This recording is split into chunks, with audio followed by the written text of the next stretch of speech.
toi c'est Snacky, bonne année, j'espère que t'as passé de bonnes fêtes. Quant à moi, mon mois de fête a été consacré à préparer un projet que je te présente aujourd'hui. Tout a commencé au début du mois de décembre quand je suis tombée sur la vidéo de Johnny Harris qui expliquait, selon lui, comment se souvenir des souvenirs de sa vie et des moments importants qu'il avait vécu. Et un des problèmes qu'il a trouvé, c'est qu'on prend bien trop de photos qu'on ne regarde jamais. Et ainsi, tous les moments importants qu'on a voulu capturer se perdent dans tout ce flux de photos inutiles. Et moi-même, ayant plus de 10 000 éléments dans ma pellicule photo, je vois très bien que les moments importants que j'ai voulu capturer se sont retrouvés noyés dans le flux inutile de photos que j'ai. Et à cause de ce flux de photos superficielles que j'ai pris, je me retrouve jamais devant mon téléphone en train de regarder les photos importantes que j'ai prises en me disant ok, cette photo, j'aimerais me rappeler du moment à laquelle je l'ai prise parce que c'était un super moment. Et ce qu'explique Johnny Harris dans sa vidéo, c'est que si on supprime toutes ces photos inutiles dans notre galerie photo pour en venir qu'à l'essentiel, on va se retrouver bien plus souvent à regarder nos photos et à se dire ah ouais, ça j'avais quand même envie de m'en souvenir.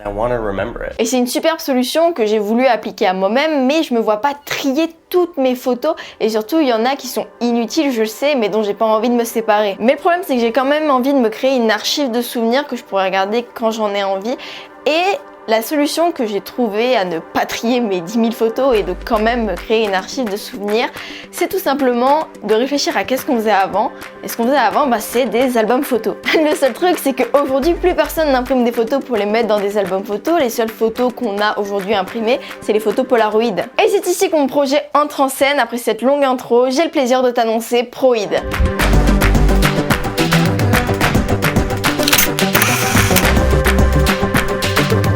C'est le mélange d'un album photo, d'un carnet de voyage et d'un bullet journal, ça va être l'archive de mon année 2020. J'ai choisi d'acheter un carnet dans lequel je collerai mes photos Polaroid, d'ailleurs le nom Proid tient pour projet Polaroid. Les photos seront accompagnées de textes, de billets, de tickets, de plein de choses. Le but de Proid, c'est que dans 365 jours, le 31 décembre, j'ouvre ce carnet et que j'ai le tracking de mon année 2020 sous mes yeux, que ce soit tous les moments forts comme tout ce qui était important dans mon année 2020 résumé dans ce carnet. Alors évidemment, au cours de l'année, je vais te faire des updates sur Proid. De nouvelles vidéos vont d'ailleurs arriver sur comment je me suis organisée pour faire ce projet et comment tu peux t'organiser pour construire le tien. En tout cas, je te remercie d'avoir vu cette vidéo jusqu'à la fin. J'espère qu'elle t'aura plu et qu'elle t'aura donné envie de faire quelque chose de similaire à Proid. Je te souhaite une année mémorable. C'était Snacky et n'oublie pas, stay yourself.